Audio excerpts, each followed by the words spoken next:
Hello बच्चों, कैसे हैं आप लोग? Hope all of you are fine. So let's start our today's class, and the topic of our today's lesson is, first we will learn today about law of conservation of mass. Law of conservation law of conservation of mass. This is the first thing that we will learn today. Law of conservation of mass. What does this law tell us? To understand this, let us consider a reaction. Let me write a reaction first. C plus O2 giving CO2. तो इस reaction में इस side में जो जो चीज add हो रहा है एक दूसरे के साथ, they are known as reactant and they are known as product. जिसको ऐड करोगे उसको कहोगे रिएक्टेंट, जो बनेगा ऐड करने के बाद उसको कहोगे प्रोडक्ट. उसको कहोगे product. Now what does this law actually tells? What does this law actually tells? This law tells that sum of the, मैं लिख रहा हूं देखो, sum of the mass of reactant, sum of the mass of reactant is equal to the sum of the mass of product. ये law हमको कहता है कि sum of the mass of reactant, whatever be the sum of the reactant, वो किसका equal होगा? ये equal to होगा sum of the mass of the product. कैसे होगा हम आप समझेंगे. पहले आप लिखो इस चीज को, इस फॉर्मूला को लिख लो. According to law of conservation of mass, sum of the mass of the reactant is equal to the sum of the mass of the product. इसको कहोगे तुम रिएक्टेंट, तो sum of the mass of the reactant is equal to the sum of the mass of the product. Sum of the mass of the reactant is equal to the sum of the mass of the product. Okay, अच्छे से लिखना इसको.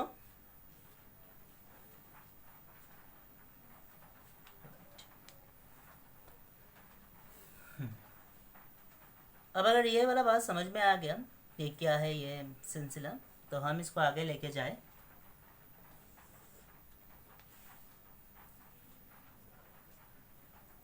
ये पहले आप लिख लो, फिर मैं इसको रैप कर देता हूँ. ओके, अब मैं इसको रैप कर रहा हूँ, देखना.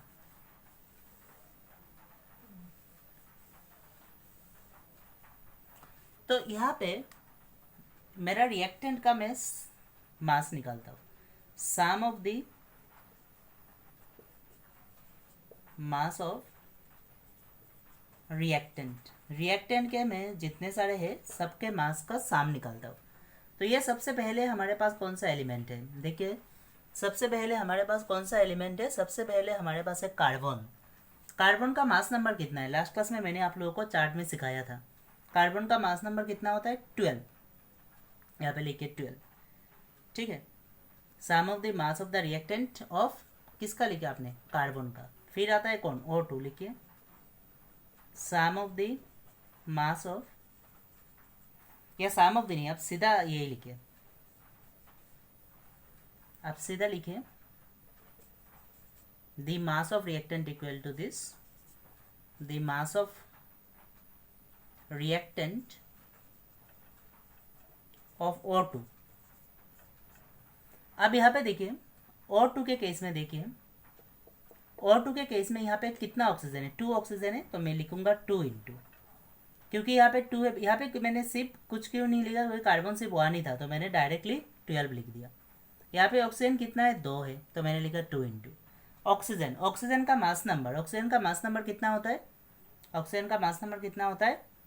ऑक्सीजन का मास नंबर होता है 16. मैंने लास्ट क्लास में आपको सिखाया था. तो कितना बन गया? 32. इतना लिखिए पहले आप लोग, इतना लिखना खत्म कीजिए पहले, जल्दी से इतना लिखना खत्म कीजिए.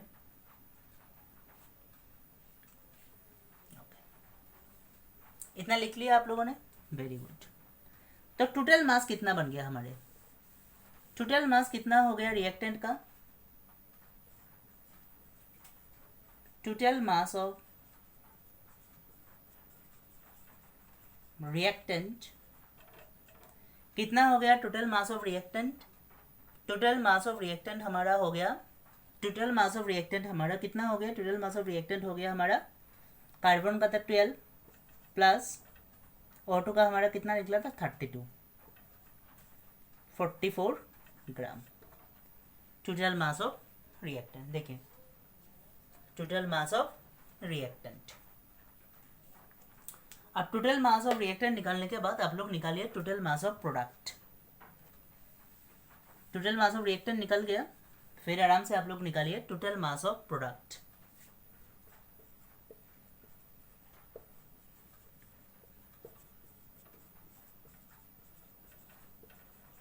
टोटल मास ऑफ प्रोडक्ट, तो टोटल मास ऑफ प्रोडक्ट में सबसे पहले देखिए कौन है? कार्बन है। कार्बन का लेके, कार्बन का कितना है? 12, 2 इंटू ऑक्सीजन का कितना है? 16। यहाँ पे देखिए कार्बन का मैंने लिखा 12 प्लस 2 इंटू 16, तो ये 12 प्लस 32 कितना बनेगा? 44 ग्राम। तो आप देखिए जो हमारा सम ऑफ द, यहाँ पे हमारा रिएक्टेंट का टोटल मास कितना था? 44 ग्राम था। प्रोडक्ट का हमारा टोटल मास कितना हो गया? 44 ग्राम हो गया। तो यही तो ये लो कह रहा है, यही ये लो कह रहा है, law of conservation of mass क्या कह रहा था? Sum of the mass of the product, sum of the mass of the product, जितना प्रोडक्ट का मास होगा ये कितना होगा? Equal to sum of the mass of the reactant. यही तो बोल रहा था, sum of the mass of the product is equal to the sum of the mass of the reactant. इसका मतलब क्या? हमने रिएक्टेंट में जितना मास लिया प्रोडक्ट में इतना ही बना। तो हम क्या कह सकते हैं इस एग्जांपल से? हम इस एग्जांपल से ये बोल सकते हैं कि मास, क्योंकि मास देखिए यहाँ पे 44 ग्राम था, यहाँ पे भी तो 44 ग्राम हुआ, तो हम ये बोल सकते हैं मास can neither be created, mass can neither be created nor destroyed. Mass can neither be created nor destroyed. Okay. जल्दी से लेके इसको, इस कॉन्सेप्ट को, कि mass can neither be created nor destroyed.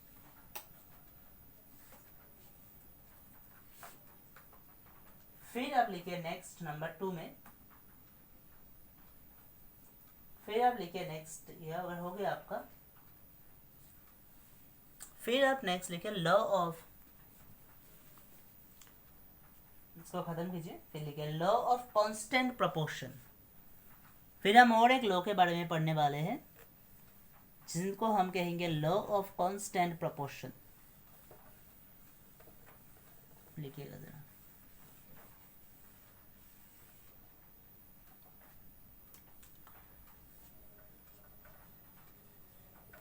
Law of constant proportion.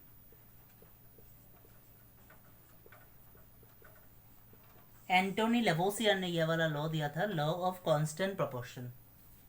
अच्छा, ये law of constant proportion क्या कहता है? ये लॉ ऑफ कांस्टेंट प्रोपोर्शंस कहता है कि आप किसी भी कंपाउंड को कैसे भी बनाओ, सपोज एक है CO2 आपके पास, आप इस CO2 को C+O2 को हीट करके बनाओ या मिट्टी से बनाओ, कैसे भी बनाओ, किसी भी मेथड से आप अगर कोई कंपाउंड बनाओगे, सपोज आप CO2 को एक मेथड A से बनाया और एक किसी मेथड है B इससे बनाया, या फिर किसी मेथड C से बना लिया, या फिर किसी मेथड D से बना दिया, कोई भी मेथड से आप CO2 को बनाओ, जब CO2 बनेगा इस कंपाउंड में जो एटॉम्स था इनका जो रेशियो होगा, इनके जो मास नंबर के रेशियो होगा वो हमेशा सेम होगा।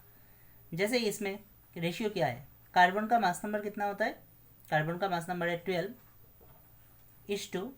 ऑक्सीजन का कितना है? 16, 2 इंटू 16 कितना हो गया? 32। 4 से कटोगे, 4 3 से 12, 8 4 से 32, 3:8।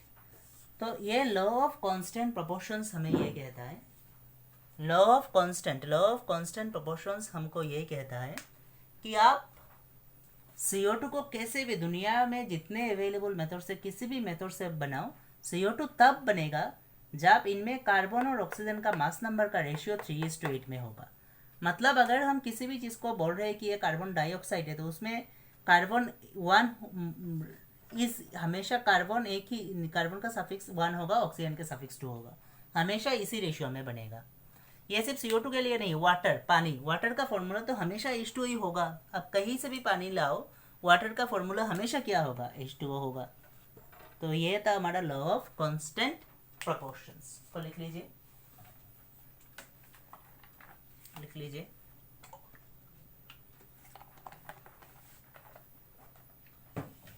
ओके, उसके बाद आप लोग लिखिए डाल्टन्स एटॉमिक थ्योरी। डाल्टन जी ने एटॉम्स के बारे में बहुत अच्छी अच्छी बात बताई थी हम लोगों को। लिखिए डाल्टन्स एटॉम्स मिक थ्योरी। लिखिए जरा, डाल्टन्स एटॉमिक थ्योरी। डाल्टन्स ने हमको एटम्स क्या है ये समझाने के लिए बहुत अच्छा एक थ्योरी दिया था, जिस थ्योरी को कहा जाता है डाल्टन्स एटॉमिक थ्योरी। लिखिए डाल्टन्स एटॉमिक थ्योरी। सबसे पहला पॉइंट, डाल्टन्स हमको यह बताते हैं कि every matter is made up of atom. Every matter is made up of atoms. जितने सारे मैटर इस दुनिया में है सब एटम से बने हैं। ठीक है, मैटर्स क्या है, कोई भी चीज जिसमें क्या होता है, that can have some space and occupy some volume. हम सीख के आए ये सब पिछले वाले क्लासेस में। तो जितने सारे मैटर्स होते हैं ये मैटर्स एटम से बने हैं। सेकेंड पॉइंट, सेकेंड पॉइंट जो कि एक्सट्रीमली जो उन्होंने कहा था, बट अभी ये एक्चुअली देखा गया कि ये नहीं है। डाल्टन्स ने कहा था एटम्स आर नॉट डिविजिबल। उन्होंने कहा था कि हम एटम्स को डिवाइड नहीं कर सकते, किसी भी मैटर का स्मॉलेस्ट पार्टिकुलर एटम्स। बट बाद में देखा गया कि एटम्स को हम फर्दर डिवाइड कर सकते हैं इलेक्ट्रॉन्स, प्रोटॉन्स और न्यूट्रॉन्स में। बट क्योंकि उन्होंने कहा था तो हम ये मान के चले कि एटम्स मतलब जिस वक्त में डाल्टन्स ने ये थ्योरी दिया था तब ये माना जाता था कि एटम्स को फर्दर डिवाइड नहीं कर सकते थे। बट आगे जाके हमने देखा कि हाँ, डाल्टन्स के ये थ्योरी में थोड़ा प्रॉब्लम है। डाल्टन्स ने कहा था एटम्स ऑफ सेम एलिमेंट, अगर सेम एलिमेंट का आप जितने सारे एटम्स निकालो एक एलिमेंट से, वो सिमिलर होंगे। Atoms of same elements are similar in all respect. ये डाल्टन्स का थर्ड पॉइंट था। तो डाल्टन्स ने कहा था कि एवरी मैटर, जितने सारे मैटर से वो एटम से बने हैं। डाल्टन्स ने कहा था कि एटम्स होते हैं नॉन डिवाइजेबल, एटम्स को हम डिवाइड नहीं कर सकते हैं। डाल्टन्स ने कहा था atoms of the same elements are similar in all respect. आगे देखिए, तो डाल्टन्स ने कहा था अगर सेम एलिमेंट्स के एटम सिमिलर है तो डिफरेंट एलिमेंट्स में क्या होगा, atoms of the different elements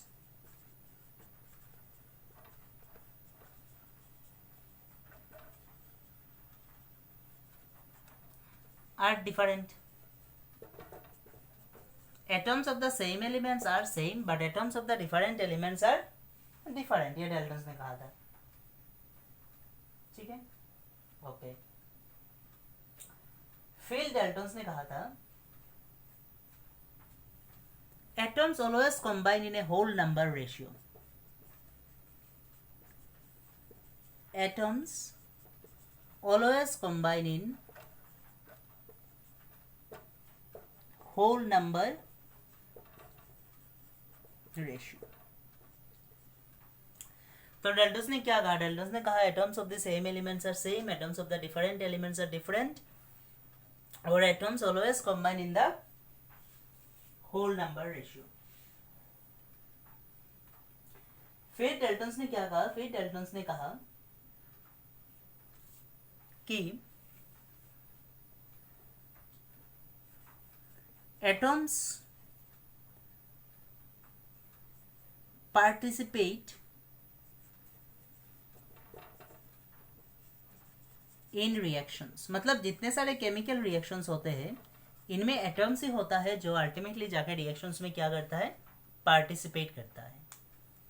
ठीक है, तो आज हमने सीखा दो law of constant proportion, law of conservation of मास और डाल्टन्स एटॉमिक थ्योरी। तो इनको पढ़िए अच्छे से नेक्स्ट क्लास से पहले। Thank you.